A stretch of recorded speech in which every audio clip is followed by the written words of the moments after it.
bwoba olina Kyagulanyi ali mu ekizairo ali eyo naye akolokota bibye. Oba olina Dr. Besigye ali mabuusu tugenda mu myaka 2. Oba oyongeddeyo Lukwago Erias another party president nga naye omutadde amabuusu, kitegeeza tetulina gye twatambudde democratically. Kati tuzzeeyo ku 66 okuva 66 okutuuka 71 waaliwo zi detention without trial. Tugenda otuuka 71 Amini Awambe nga luzira erieti. Basement ye nebeerayo kubanga gw'omu kwabo wangamba bakakukwata emirundi emeka bakakusiba emirundi emeka basement wali otuuseeyo oba ogenda walala ogenda ku CPS. Emirundi CPS nyinza n'obutabalaawo teruba lukwata awo bakututte waka. Kati ekisooka tuvumirira nese kuvumirira ebikolwa ebityoboola eddembe ly'obuntu n'ebikolwa ebiza eggwanga emabega, ebikolwa ebisiikuula emmeme ya buli muntu n'abeera conscious, ebikolwa ebireetera buli muntu okubeera unsafe okuba nga bigenda mu maaso mu kiseera kino. As Common Man's Party tukivumirira. And then two, basement ne analogy yaayo nti basement nze nakoma okukwatibwa General Muhoozi yali tanaba kwa kubeera CDF ate nga tanaba kwagala nnyo okukozesa mawulire okulaga ebigenda mu maaso, okulaga actions zaateekinze, okulaga ebimunyumira n'ebitamunyumira. So emigo bagitukubanga mu nzikiza nga tewali n'ayogera. Nga ne bakwata ekifaananyi kyo tekisobola kuvaayo. Tekisoboka. Okujjako ng'ozze mu kamera wano. Nga tomaze teebwa. Embooko ziizino ze bakuba. Okitegedde. Kakati eyo ye basement sebofu ze twalimu. Kakati nze naliko mu basement. Batokyara. Ne baŋŋamba nti bwe tugenda kukolako emikolo nga naye tosobola kulaga bujulizi. Okakasa? So basobola okukolako emikolo naye nga bw'ovaayo ng'onyumyako bunyumya tolina woolaga ng'onyumyako naye gwe nga munda muli. But internal organising nga baza affectinze. Kati kyekyo ekyasegirinnya kyekyo ekyange. I was just lucky okubavaamu nga ndi mulamu. Waliwo muganda wange omu gwe twali naye ku fayiro emu empingu yazikutulamu. Weight ye yakutula empingu. Kati waliwo omanye siga nti yagisika bwati. Kati bakusiba emikono gyombi ne bakusiba waggulu n'olengejja ku mpingu. Tewaliwo kintu kiruma mu nsi muno nga mpingu. Mama eruma. Kati oli ku weight ye tumuyita genotalo ku weight ye empingu zaakutuka era baatya nnyo abasirikale tebakirabangako empingu omanyi ebyembi bisekerwa naye bakusiba ne bakulengeza. Kati nze bampa punishment ate nga bo balaba nnyangu nnyo bagiyita na breakfast. Pati yaye breakfast huyo mavi ya kuku okiwulidde. Kakati bakusiba omukono guno bansiba omukono guno ku madaala. Waliwo amadaala we gaba gano gakkirira gano gambuka agakalina ogamanyi. Kati bakukwata okuguluka okumu ne bakusiba ku side madaala gye gakkiririra eri. Kati guno omukono ne bagusiba ku madaala agambuka ng'ogalimu wakati gano gakkirira gano gambuka. Nobeera bwoti oba bwoti okusinziira ku radars nga bwe ziri. Kati kuno okugulu kwe basibye eri wansi kuli ku mpingu. Kati osigazaawo kuno nga kwe nga nakwo okola ki olinyisaawo bunnasu. Tekuwanirira weight yonna olinyisaawo bunnasu. Eno omukono guli waggulu kati weewetamu bwoti muganda wange so eyo breakfast naye muganda wange breakfast yokka abafiiridde awo tebamanyiddwa muwendo ne kati ebyo bikolwa byaki otawongeya ojja kwogera otawongeya eki kibaagala oyogere kati nze baali baagala njogere nti ani ali emabega wange jjukira tulwana na deputy speaker bino ebyo nabyo byakutuusa mu basement ebyo ate ebyo bya speaker obimanyi byakutuusa mu basement bye bikyasinza okunumya obusibe mama otawongeya kati abasirikale baali bamanyi oba Kadaga yanteekamu amaanyi engeri waliwo olutalo lwa Kadaga ne naanite lwali terunaba kuggwa kati nga bo balowooza Kadaga yankozesa otawongeya ne mbagamba bannange nze ndi musajja mukulu olaba tukuba jjajja nannyini kintu ne tumukolokota ate anita amonge seetaaga muntu yenna kumbuulira kyakukola ye bado murudishe ne bakuzaayo otunula ng'oli mu kantuntunu akakutiya kaddugala kakwasa omusujja abayayi bakasesemamu nga bimusobedde bakawandamu omusaayi kati naye bakwambaza bwambaza bwe bati okitegedde Salongo ye nalabye sikaafu bamusibye ku maaso no Salongo anyway tujja kituukako ekyo naye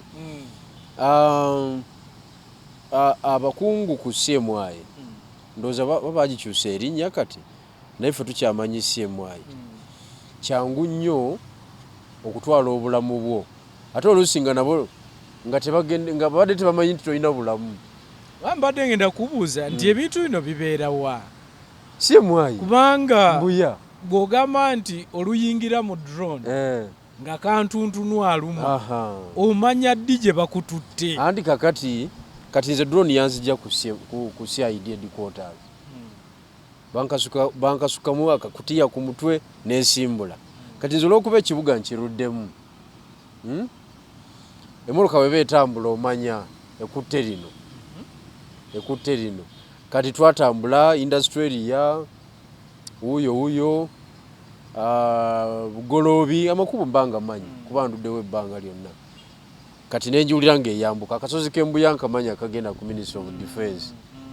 kati kasolo giwulira ng'eyambusa maanyi tewaliwo okuwananya kwonna omanya ogenze ku kitebe ky'amagye era bw'otuuka wali ng'evaako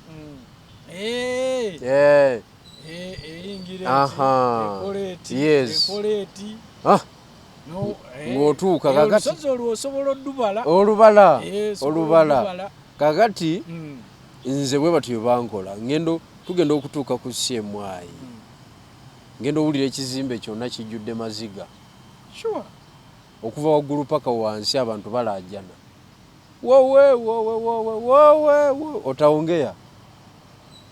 wowe afanda okuva waggulu paka wansi otawongeya kakati mweyo embeera emisango gye nasangawo mwekyo ekiseera ensonga ya Bobi Wine yali ekyali factor yewasanga mu kizimbe Bobi Wine yazzaako ki abo nabasangayo oba owulira bulungi nnyo oba owulira munno wali bamubuuza nga naawe owulira kakati ne Rwanda yali ekyali factor mu kiseera ekyo Rwanda umepanda ndege umeenda Rwanda umerudi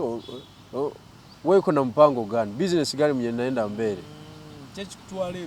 Rwanda ugenda bwokomawo olusi okomerawo wansi olusi waggulu otambuza kiki ekiri otawongeya so eberayo bannabyabufuzi olusi ne ba business person babaamu bulungi nnyo kubanga ate kati okusiza ku mbeera eriwo kyangu nnyo omuntu gw'okubeera n'empalana n'ebigirwa n'ogenda n'ogusomera CMI oba gw'okumanya nti nafukutte ssente katugaye zadde za kiferefere nga omanya abafere bategula ssente zaabwe n'ogenda n'ogusomera ki CMI bajja ne bakunyangula ne bakuteekako kikeesi kye baagala n'okubwa kibooko paka lwogamba bannaye tugabanire wakati oba wadde okubya biliyoni zo 2 ebbiliyoni bagitwala naye bijirwa ebikolwa bino ddala gyebiri kuba bw'owulira bw'oyogerako ne ba spokesperson b'amagye owulira beegaana ebintu bino tebagamba bino ebintu tetubirina ffe amawulire ga wano lwakuba tegali ffe kati nze na tv gye ndaba nga erina abantu beconcentratingako obajjako interview naye nga they are not an authority abantu bebalina okwogera nabo be baffe otubadde mu trenches mu muliro nzijja njogere ne bijirwa ekifo ky'okwogera ne spokesperson wa UPDF mbadde nga oyo siganye is an authority kuba yo omulimu gwe kukola public relation naye kati olaba nga kyokoze wano ogamba nti mbuulira what exactly going on osanga tv erese sijui political analyst sijui professor gundi osanga naddala NTV erina business eyo sijui eresa ani roya gundi ayogere ku nsonga za tocha nogamba naye bano banamawulire basomerawa ffe tulina evidence mweba victim feba victim ojiwulidde kati issue yani tebadde egenda mu maaso nga babasajja ba NTV abo kamera bagiteeka mu bintu birala ndi whistleblower nakwatibwa document jeri atenga yali yabagoba bakukuta kukusikusi eyo nagada osanga nabali bamuzira no baina interest zaabwe kati nze ngeje sikwatagana na NUP tebasobola kuleta kamera yaabwe ngeje sikwatagana na NUP baagala nnyo abakwatagana ne NUP niwo gamba nti kamera ekeere wali ku mulyango ekeerawo but anyway ekyomukisa omulungi nti kati ekisaayi ky'amawulire kyagaziwa kubanga ne wano obubaka bukola ki butuuka so mu mbeera efaanagana bwe okwegaana kwe tuwulira okwegaana kw'aboogezi b'ebitongole bakola kye bayita public relations kuwoomesa kifaananyi but I'm telling you ekiri munda mu institutions ezo kivundu nkugambe omanyi otuuka ku kizimbe eky'emyaliriro ena waggulu wansi basement waliyo emyaliriro 3 okirira emirundi 3 wonna basibe beereere okiwulidde naye nga kongo olaba booti n'amaaso go anti mu kiseera ky'okwagala okwetaawuluza baba batwala babasibye kantu temulaba olina wootuuka ne bakuggyako kati baba bakukkiriza wansi bakuggyako kuba bogenda kusala byayi obisala wansi mbasibe banno okitegedde kakati eyo bakanzijjangako akakutiya nenzikirirayo wansi jjukira tebakuba muyala akawunga bakakuwa n'ebijanjaalo bakuba nyo okuse bulungi nnyo ne bakolako effujjo lyonna eryetaagisa kati kusyemwayi mu lukuubo abasibe basuspekti bonna babeera awo we bajja ne bakima gwe bakoze eki gwe batuuseeko mulete wuyo muntu ya Bobi Wine mayi bankwatanga esaati eriko akapande wana kanuupu kakati buli yantuukangako n'akalaba kuyatuusizanga amaaso n'akuba gwe pa kati gwe omutwe guli wansi bwe guti ogenda okuwulira want ya people power gwe pa bakuba bukubi gwe tomanyi we bagenda kuba banyumirwa bunyumirwa empiza ekisirikale nga bw'ozimanyi kati ekiseera kituuka nga bw'oba oli mu lukuubo bw'oti n'owulira afande yenna ajja omubiri gwonna ng'osiba kuba gwagenda okuba tomanyiiwo wagenda okuba tomanyiiwo ogenda okuwulira lukubye mu nkoona want ya people power sijui Bobi Wine enaku eri kusyemwayi wano n'ebintu bino bijirwanga tubyogerako omanyi kyenagambye nti ebyembi bisekebadde si birungi teri ayagala mbeera bwetyo nenalaba jjajja ng'afuddeyo emabega eri ng'agamba lwaki mutulugunya abantu lwaki mubakuba bukubi okubajjamu obujulizi n'agamba ebyo tebikola ndowooza oteeka okuba nga nawe wamulaba namulaba pulezidenti n'ayogera bw'atyo ng'alaga nti kimuluma okuwulira abantu abakola ebintu bwe biti ne bisigala nga bigenda mu maaso. Kakati naye yali akola public relation. Tewali bigenda mu maaso eyo Mutocha Chambers byatamanyi kubanga policies zikolebwa waggulu mu high command. Kubanga mu high command ba director ba chief gye batuula ne ba draftinga policy gwe handlinga matter board gwe interrogation givuge vote because ekitebe ky'amagye engeri gye kikolamu interrogation ate police sibwekola ki sibwekola police kwogera ukitegedde tuwulire what happened bwawandiika CID statement olumaliriza nga OCCID akola ki assigning accreditation order nga bakukkiriza CPS wazi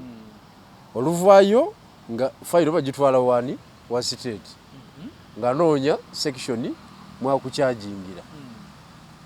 nga bakuleta mu koti bakucharginga ogenda kati siye mwayi ekyamazima yali badde ino omugaso mu kubeerawo kwa government naye kasa yava mu jurisdictions zaayo neyingira mu bawanayinchi nekwata ne wanayinchi naye ne muyisanga yali isizo omusirikale yava ku mulamwa okitegedde kubanga na America ebiri nebyo ne Bungereza gye ebiri but CMI Chief Tiers of Military Intelligence kitongole ekiketera amagye n'okukwata abantu abali mu eyo business eyemundu kujjako government enkwe module eyo Chovola balina kubuuziza nti ebya speaker nabyo bikutuuseeyo gye byantuusa kubanga sisuubira ebyo kugenda eyo era sebo nakola statement yezo kusemayi eya semwayi eya SIU ne ya CID satu anite yalina amaanyi gwe era fa balwana naye ng'akyayo kya mutuveeko mama semwayi yatukunya okutumalira mu ddala akawulire konna ke tuba tusigazza yatukunya ng'olunaku olumu basobola okukolako emikolo omusajja wange bamusiba ettafaali amayinja gano ag'omujimu dambere ennene ezo bazirina wali ate dambere bagisibawa mu bya tocha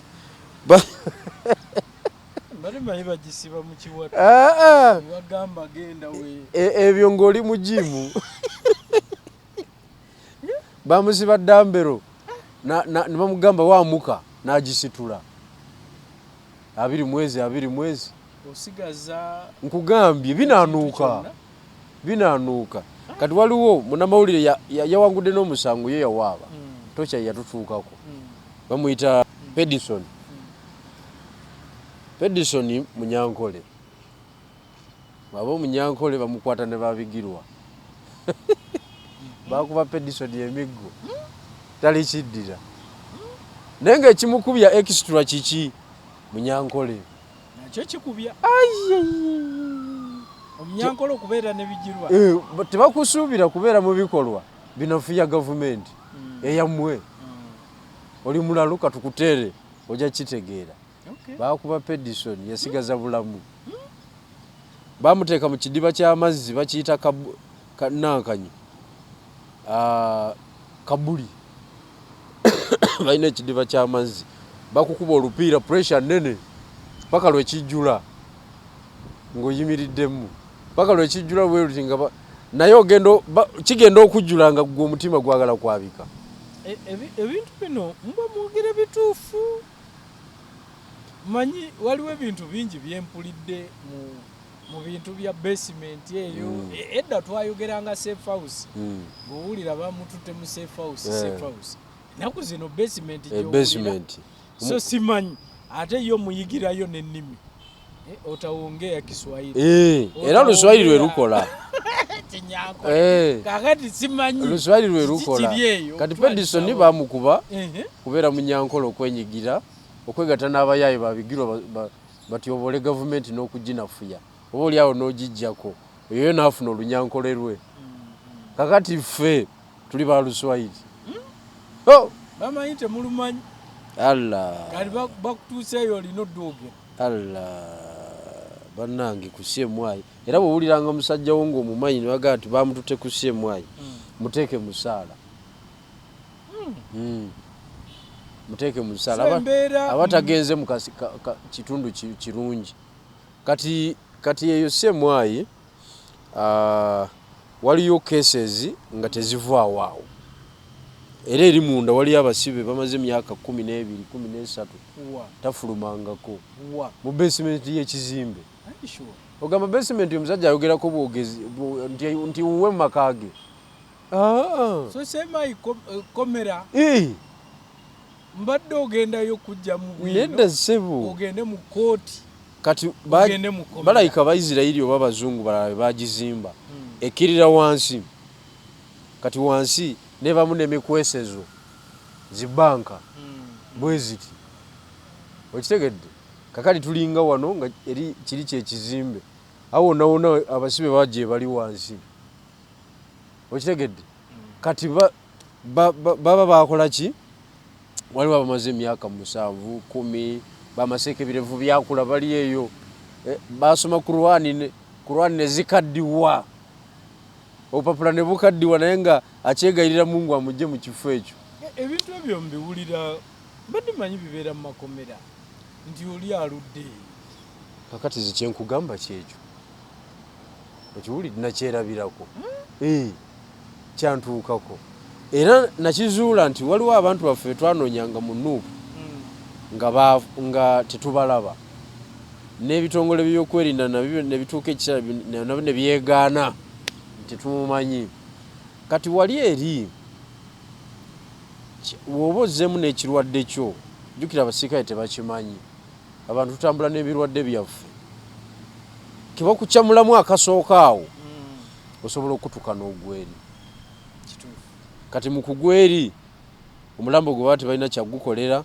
okujjako either basobola okutwala mu Nairo ne bagukasuka eyo andi kati oba ogutwala mu Luwera ne bakasuka eyo ogwo omulembe twagutuuseeko obafiiridde mu ngalo ate bakwegaana mu public okitegedde kakati nobeera dismissed paka Yesu lwakola ki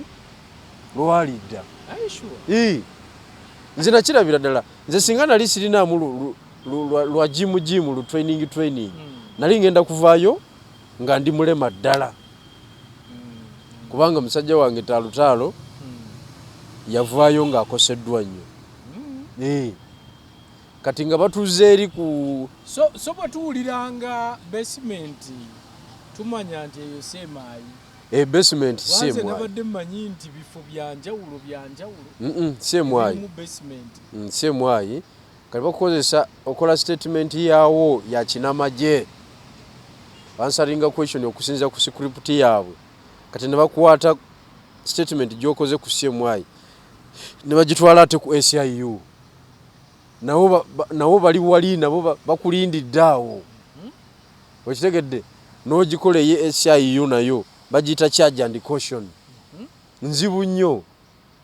oyinza n'okwabika omutima ku statement kwokka kati ne bazigatta bbiri n'ogenda ku CID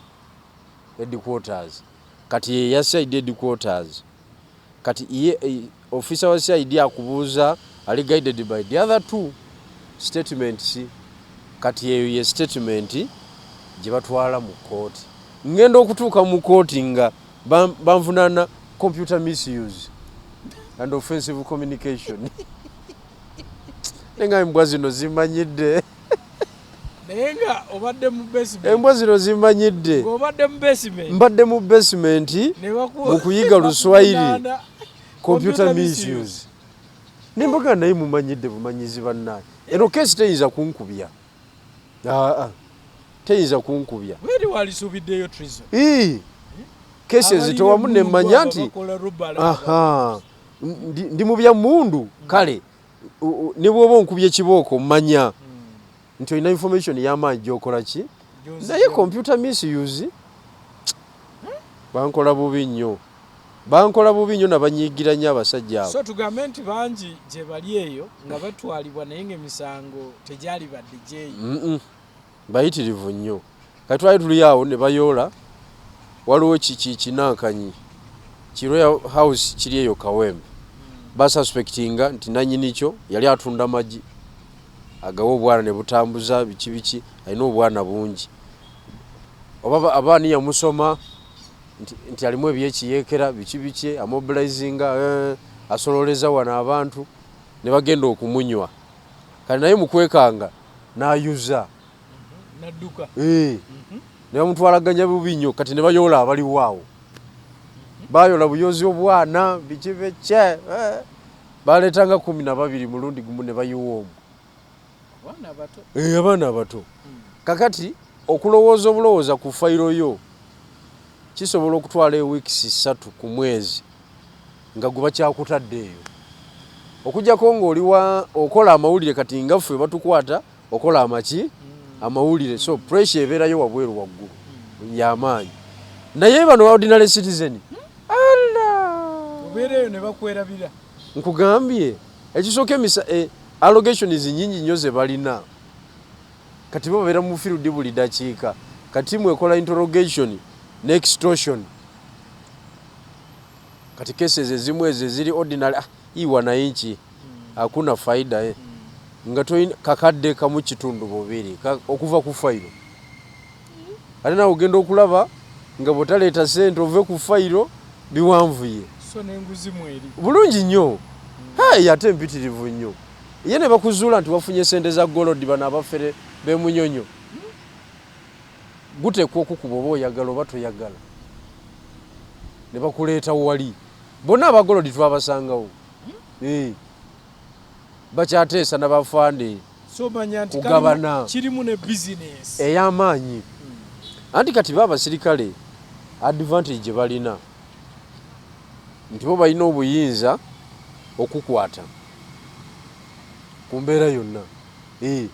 have suspected you. Kati niba bakukutte bya ssente zo nawe okusuza balinawo. Sitwa za gavumenti weeziri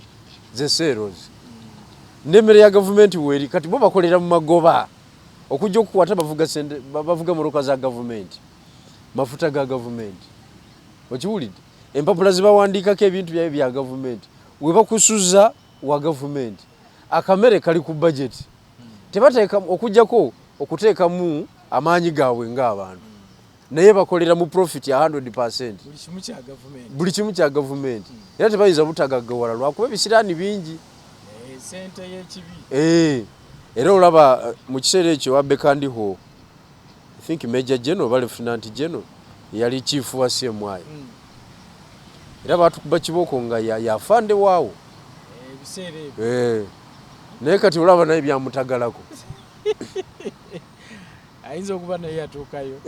Tanatuukayo naye byamutagalako. Kati munne yamuddira mu bigere birungi. Era naye yagenda mu maaso n'ebikolwa module eyo. Ali mu basement Makindi. Okitegeera. So abasirikale eze kyembagamba. Oba olina amaanyi oba tolina. Oba gwe asinga okola training oba siggwe. Manya nti ensi tewali agiwangula. Tugirekawo. Kati njagala kuzza ku issue ya Salong Lukwago. Kubanga ebifaananyi ebyavuddeyo process yonna ey'omukwata wali twabirengera ku ntambi. Kubanga oli ayinza okwebuuza nti bwe tuba nga tuli mu rule of law lwaki omuntu tebamusamuninga busamonizi ne babanga kubanga omusajja munamateeka musajja abadde road mayor address bagimanyi ne kooti zagenda zonna bazimanyi naye twawulira nti nawo sengenge zasalwa busalwa waggulu ne babanga bayingira ekyewunyise nnyo kuba omuntu yenna asobola okukwatibwa naye ekyewunyise nnyo bye bifaananyi ebibadde bivaayo nga birabika ku mitimbagano nga tudde asibiddwa kantuntunu nga yeebase wansi era kantuntunu simanyi oba naawe bw'olaba ebifaananyi ebyo ojjukira gye wali naye abamu batandise okuzza obufaananyi bwa Edi Mutwe gye yali nga bamusazeeko enviiri gye byasookeranga butayozi bulaga kyekimu eno Edi Mutwe naye gye yali ebifaananyi birabika bituufu abantu ne bavaawo. Isu eno bw'ogyogerako ki? Kati issue eyo ekisooka oba twagala oba tetwagala abakyali mu buyinza General Yoweri Kaguta Museveni ne ttiimu ye bateekwa okuyamba Uganda ate nga nabo beeyamba kuba nabo kibayamba okulaga nti Uganda erina weetuuse in terms of civilization era erina weetuuse in terms of application of law era erina weetuuse in terms of respecting and protection of fundamental human rights. World over mulimu abantu ababeera ku level aba baabuuka level y'okubagwira obugwizi world over mweyo level ow'ekitiibwa Lukwago mwali si ye muntu gw'ogamba obugambi kati n'omugwira bugwizi n'ovumiya buvumi okitegedde azifu ogenze kwata muyeekera ako kabonero ka dictatorship ate nga bakilaiminga democracy. Ow'ekitiibwa Lukwago babadde bagenda bamuwadde kinene nnyo ne negative publicity gye beekozeeko simanyi ebigendera byabwe byesitegeera bulungi but atuuka n'okuyitibwa ku CID headquarters oba ze na mukazi we oba na baana be naye nga azze n'apaakinga wali n'ayingira ofiisi z'aba CID okitegedde kubanga ku level ye takyadduka mu ggwanga musajja mulwadde mumumanyi kati ku CID headquarters we musobola okumujja ne mumwongerayo gye mukola ki for further interrogation naye gwe okuleeta drone mukaaga n'okiika enguudo eyo yonna yonna communication negative communication n'obuuka ekikomera n'ogwa muli mukazi we n'osindika eri abaana n'osambasamba abakozi bawaka n'obateeka chini ya ulinzi n'omutwala kamera n'oweeri kati nze ababalira General Muhoozi beesina bakutegeera mbala yaabwe y'ebyobufuzi nyinza okuba nzaalaba obubi beesina bakutegeera because ekyo kicommunicatinga ki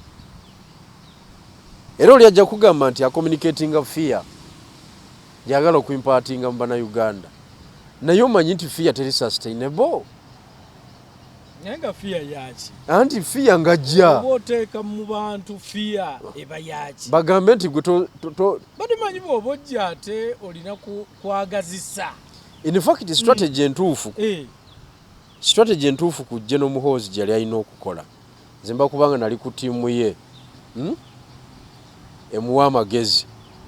naali mugambye kusooka kukanya na judge amugambe nti ngenda kukuba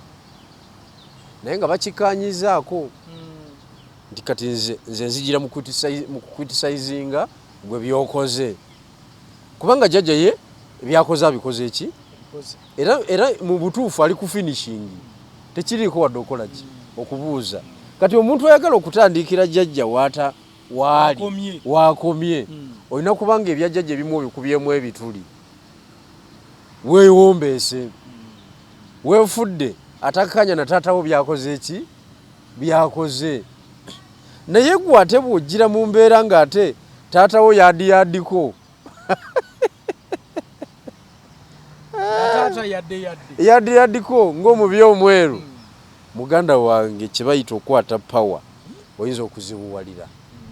kuba kati abantu bonna yabasitudde emitima abantu benyamivu abantu balowooza nti ono ate taasoboke okitegedde opposition eyali yakola ki opposition sifo twali twasaasaana kino wenjogera waliwo meeting egenda mu maaso eya interparty eya interparty meetings nfunye message lwakuba ngifunye ntuuse wano. Yes.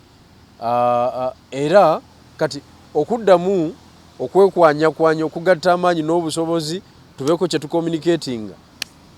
kwazeemu jjukira twali twasaasaana buli muntu nga kubuuza luli oba opposition weeri twali twasaasaana naye nga kati buli muntu n'ennupu yennyini eyali yatusaasaanya eyatukubakuba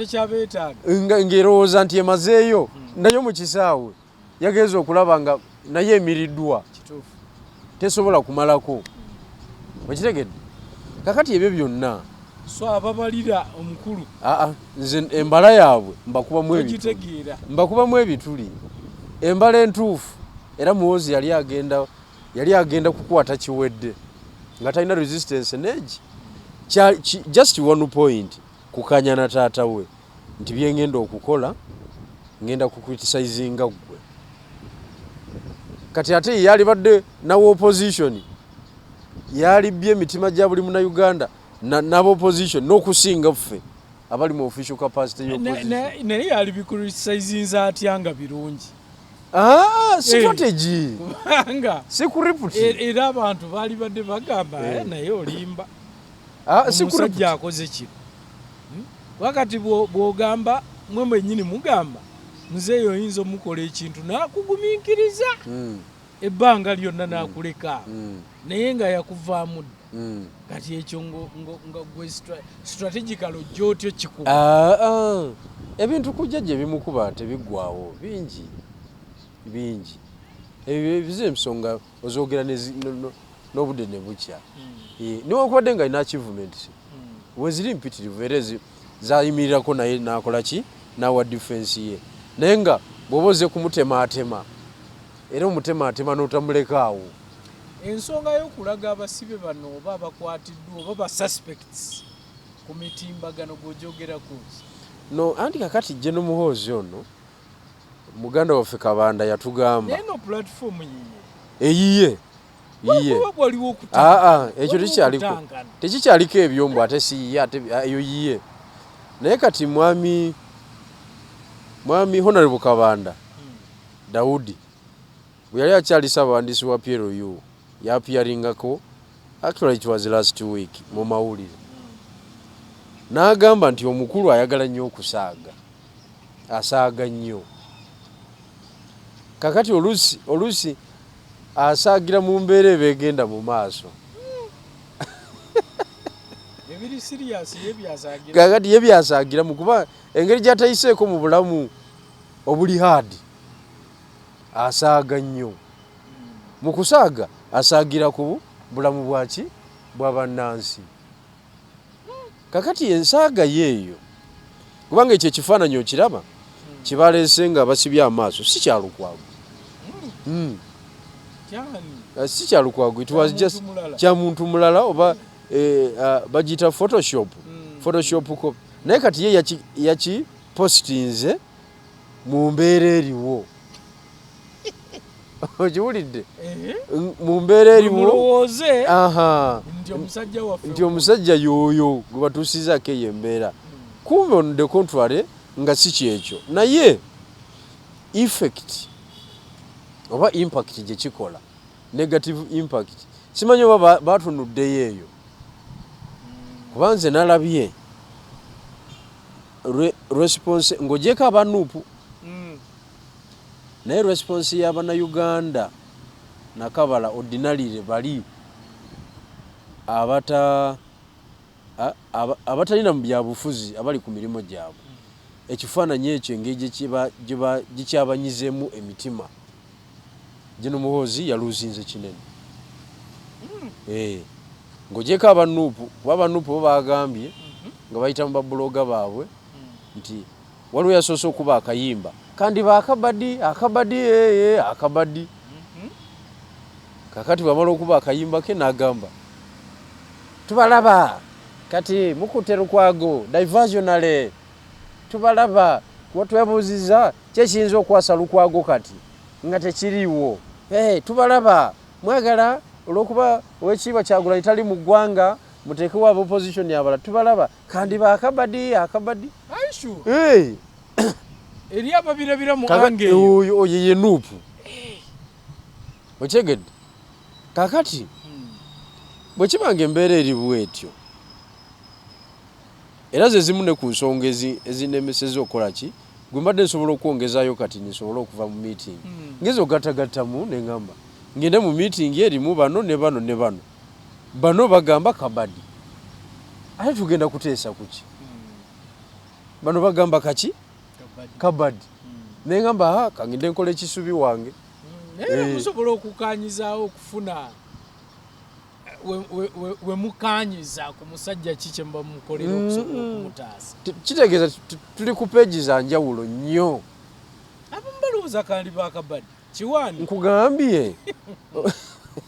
lukwago mu bunafu bwe omusajja gwolaba nti mulwadde bamuwayalinga alimu obuwaya mu munanka oli n'agamba nti kabadi yewe kaba kabadi naawe drone zikukyalireko ewuwo SFC kweli zikukyalireko ewuwo zikutwale so olabira ddala nga kisaayi kijjudde abantu abali unserious olabira ddala nga olugendo lw'okuleeta enkyukakyuka lulutawaanya lukyali wala nnyo so ebifaananyi ebyo biraga image mbi extremely becommunicating hatred obukyayi okozesa obubi obuyinza that is misuse of power oba impunity ndowooza oba impunity dictatorship kwegamba factors zonna ezikola dictatorship ze zirabikira mu ekyo ekifaananyi ate ogambye Kabanda yagamba omukulu asaaganya anti osobola osaagira kuba anti kakati ebyekisirikale bayinza okukubira wali emiggo nga naye ng'afanda akumanyi naye nga batabanyi be ne bakubira wali embooka 5 nguluusi naye alaba naye kwegamba kwe kusaaga kwabwe nolajala n'okulaja n'afande nalaba nga kya bulijjo afande abasajja bo bankuba weerala kini ne bakukuba ng'alaba nebamala ne bakuta ate ne bakusindika gyali mwogere nkugambye ensaaga eyo naye oba osaagira ku bulamu bw'abantu ocommunicatinga ki olina presidential ambition wetegereza abaali bazzeko mu buyinza naye ngeri gye baavaamu engeri gye bakwatamu ebintu because wano kimanyiddwa jjajja ababutaba tolerant yali takikwata ababutaba strategic yali takikwata ekigedde abakulaga nti anaabeera muzibu yali takikwata era Luwero teyalivudde baaliga mukubye olaba baali bagenda e Rwanda nga bavudde wano olw'obutaba strategic olw'obutaba tolerant olw'obutaba na science oyo amalayo olutalo lwali lugenda okumala ewiiki emu lwawanvuwa lumala emyaka egi lwa nsonga nti baava wano nga agenda okufuga bamumanyi Rwejema n'agamba tatuuka ne bamulyamu olugu yatuuka teyatuuka kakati obutamanya ku level eyo ndaba nga buli mu kwapulayingibwa mweyo n'abata Rwejema bonna gwe abalwanyi obeera nabo wano nabo tebaalama tebamanyi kyaliwo nabo tebaalama baakubwa nabo okitegedde alemanyi ku Rwejema bangi teri akubuulira nfaayi okitegedde naye nga era enfaayi yali yakumulyamu lukwe nagamba mukube naye era ekirowoozebwa nti omukulu we yali mu America ng'asoma yanyiga amapeesa ago era nakati yakirina ekintu oyinza kumanya nkugaye kirowoozebwa conspiracy theory nnyingi nnyo okiwulidde naye nkulaga nti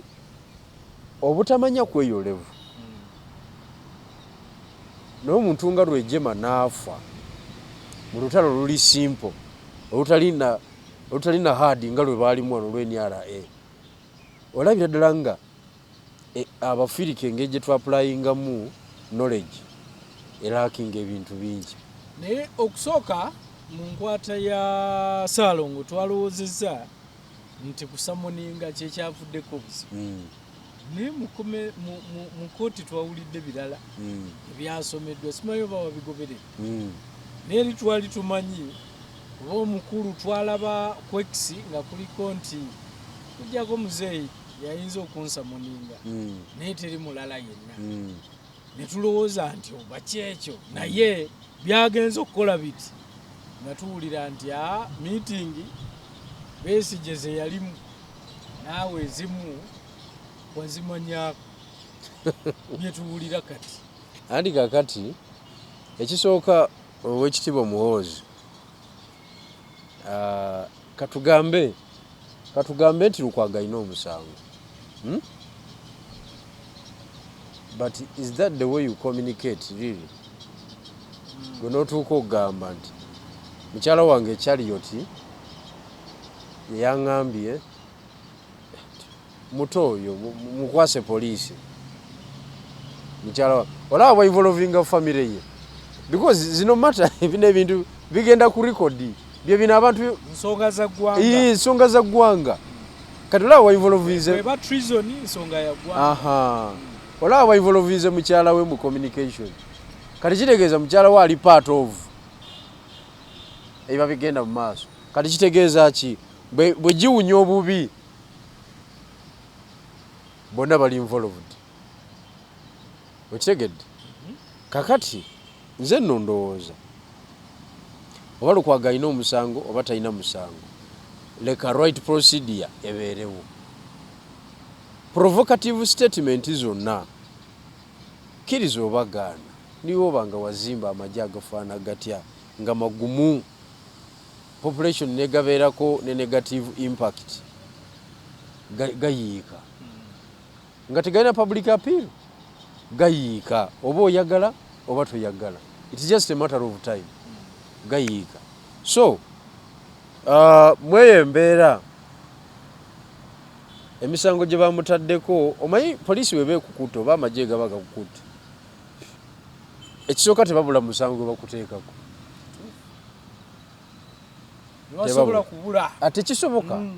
tekisoboka niwo oba nga oli father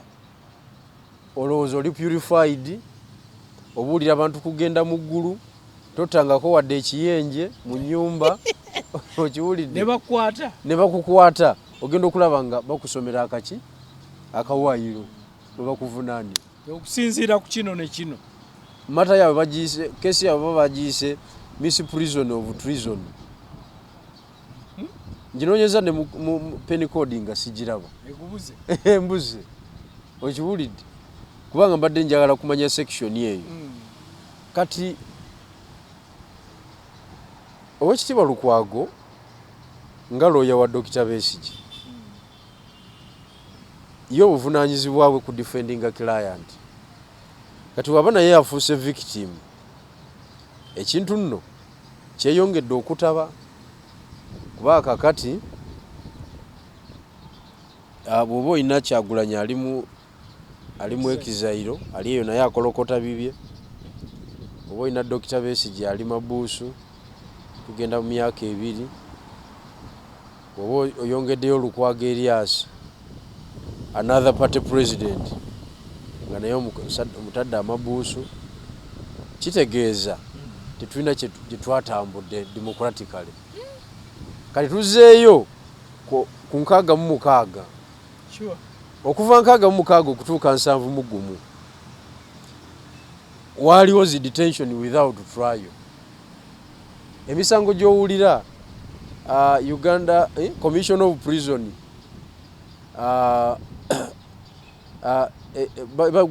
wali omusango constitutional matter baguyita ex parte Matovu versus Commission of Prison kati Matovu balwanyi b'ebiseera ebyo abaatuulanga obufoofofo okutema empenda obote tumuwunzise tutya immediately nga crisis ya 66 yakabeerawo kati baabanywa Grace Bingira baali ba minister ne babanywa naye nga babanywa tewali teeka lye babavunaaniramu constitution etteeka enkwata gye bakuttemu tekyogerako penekodi teriiwo kugamba nga bakutte bukwasi okitegedde era bingira Matovu ne bingira babatwala Moroto Karamoja goze byokutwala Karamoja mu kkomera bisoose kati nobote yabikola okitegedde kakati tugenda otuuka 7 Amini Awambe nga luzire erieti basemogerere bonna bali eyo Beni Kiwanuka bali eyo ibingira bali eyo so yembeera gye tuli mukati njagala okutegeeza era Amini bwakikwata ezimu ku legal notices ziyasooka okola yatika lole namba okuva eruzira nagiyiwa ku City Square wafungwa ababadde mabuusu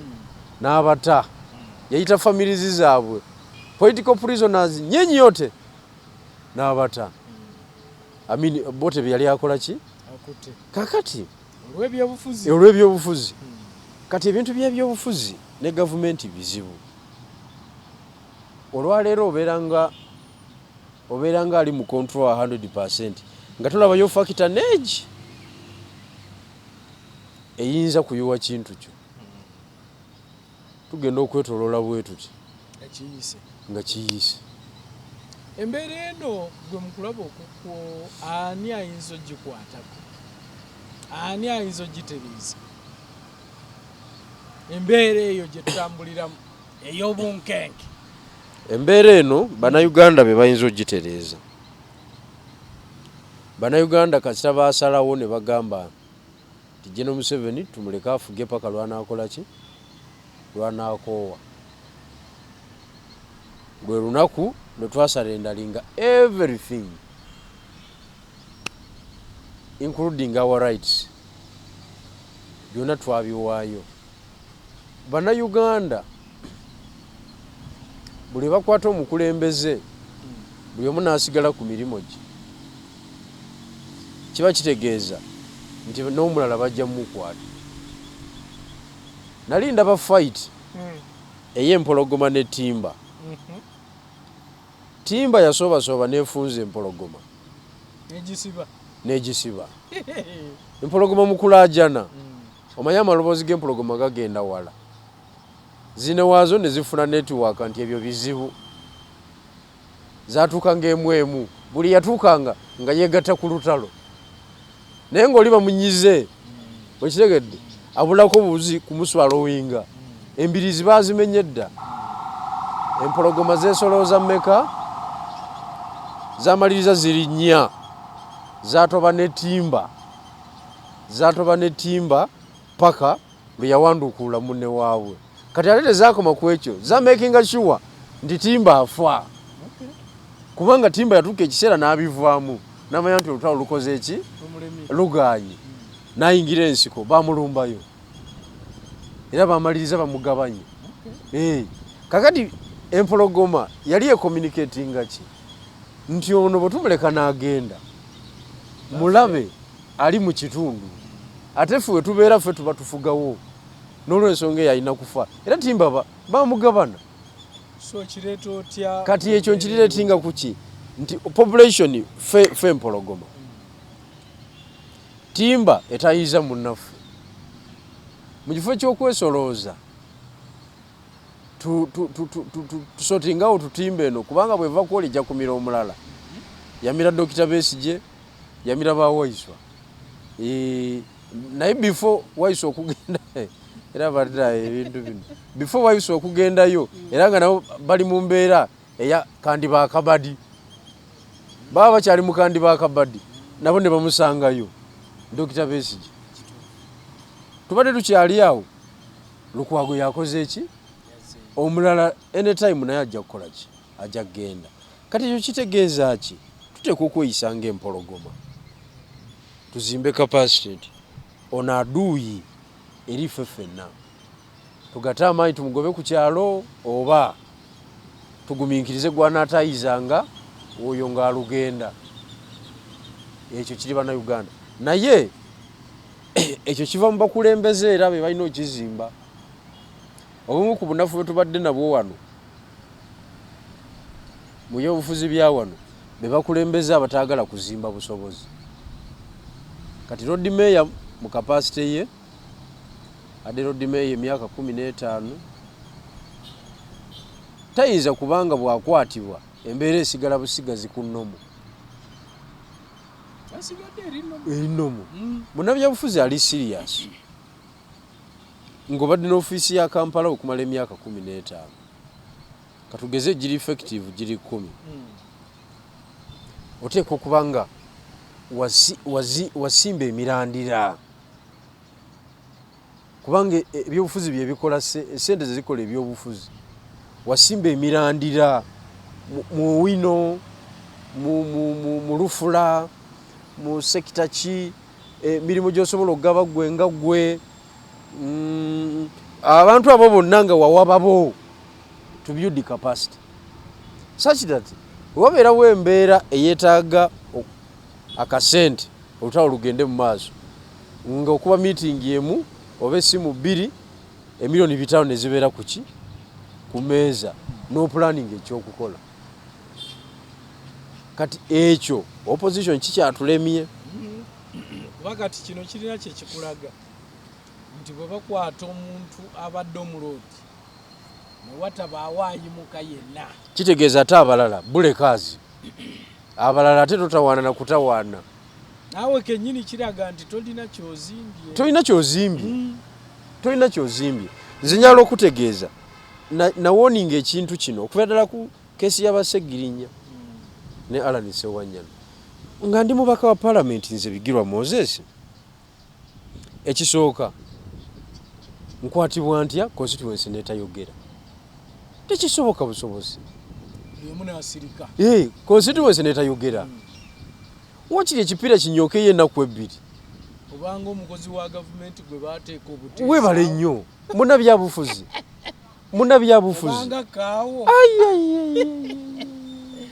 ate oba jjajja batugamba nti bamukwatira wali ekireka ne bamuteeka chini ya ulinzi bafutusojja besibe bamugjawo wadde nga waliwo abasajja ba UPC abakiwakanya ekyo okitegedde nga bagamba nedda kyali tekisoboka baali tebalina busobozi bumugjawo naye ebyafaayo biraga nti bagenda ne bamukola ki bamugjawo. That is building capacity as omukulembeze. Naye bino bye tubeeraawo tulina bajjati baffe tuli mu kwetereza kuzimba nnyumba ey'omukyalo n'ey'omutawuni kugula zirandi cruiser zibeereko mu lujjaawo sebo bakukwata motoka esigalaawo temanya nakumanya nti bosi bamukutte ogendera ne boyinza n'ogendera mu bigere okitegedde capacity build capacity abantu abanaavaamu eddoboozi kyovolaba abantu nga Right Honorable Rebecca alitwala Kadaga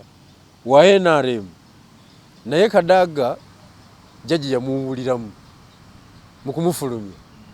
ye civilian yajasinza okalubiriza jaji yamuwuliramu kubanga Kadaga ye yali azimbye obusobozi nga waba ayagala akawumbi k'essente nga ye takalina mu kashi akuba essimu egi essimu neevaamu akawumbi nga yo yeegaziwa mu balala kubanga yali yarekomendinga abantu bangi sijui ubosi ubikibiki polisi sebo Kadaga nga ayagala akawumbi nga kalabika ne mu opposition buli omu afana kiki era ekintu ekyo kyatukola bubi nnyo naddala ffe abaali ne Haji Sebaggala ye mission gye twalina tuwambe Kampala ono tumukozesa okuzimba obusobozi capacity ey'enjawulo financial capacity ne political capacity tusobole okutuuka okwenganga jjajja nga tubimala.